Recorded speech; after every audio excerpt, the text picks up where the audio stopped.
اسلام self control چاہتا ہے، self انیہیلیشن نہیں چاہتا۔ یہ نظام رہبانیت کے اندر ہے کہ اپنے نفس کو کچل دو، بالکل کچل دو، اس کے سارے تقاضوں کو بانٹ دو۔ عیسائی راہبوں نے، واقعہ یہ ہے کہ اس میں جس انتہا تک وہ پہنچے ہیں نفس کشی کے اندر، تو اس کی شاید تاریخ کے اندر آپ کو دوسری جگہ مثال نہ ملے۔ ہندوؤں میں بھی یہ تپسیاں کرنے والے جو ہیں جس قدر شدید ریاضتیں کرتے ہیں، اسلام میں یہ نہیں ہے۔ لا رہبانیت فی الاسلام۔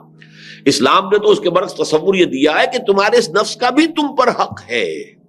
حضرت عبداللہ ابن عمرو ابن العاص، جن کی ایک حدیث بھی میں ابھی آپ کو سنا چکا ہوں، ایک روایت، انہی کا واقعہ آتا ہے کہ ان کے بارے میں حضور کو یہ خبر دی گئی کہ یہ عبداللہ جو ہے، عمرو ابن العاص کے بیٹے عبداللہ، یہ تو ہر روز روزہ رکھتے ہیں اور پوری رات کھڑے رہتے ہیں، نوافل ادا کرتے ہیں۔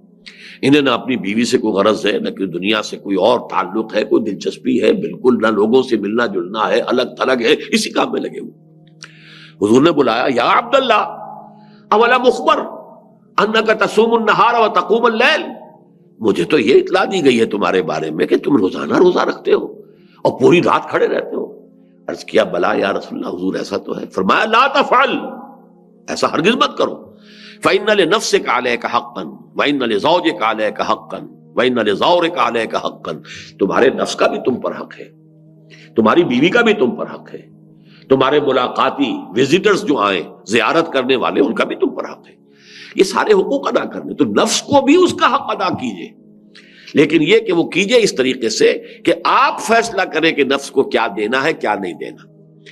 یہ نہ ہو کہ نفس کا جو تقاضا اندر سے ابھرا، نفس ما ہم کم طرز فرعون نیست لیکن راعون نیست، وہ فرعون بن جائے اور وہ یہ کہے جیسے کہ فرعون نے کہا تھا کہ لیس لی ملک مصر، کیا مصر کی بادشاہی میری نہیں ہے؟ وہذہ الانہار تجری من تحتی، یہ تمام جو آبپاشی کا نظام ہے یہ میرے کنٹرول میں، جس کو چاہوں پانی دوں، جس کا چاہوں روک دوں، میرا اختیار مطلق ہے، میں نہیں جانتا کون اللہ، کون رسول، کون موسیٰ، کون خدا، میں نہیں جانتا۔ اسی طرح میرا نفس بھی کہتا ہے، امام روم فرماتے ہیں، مولانا رومی، کہ نفس ما ہم کم طرز فرعون نیست، یہ فرعون سے کم نہیں ہے۔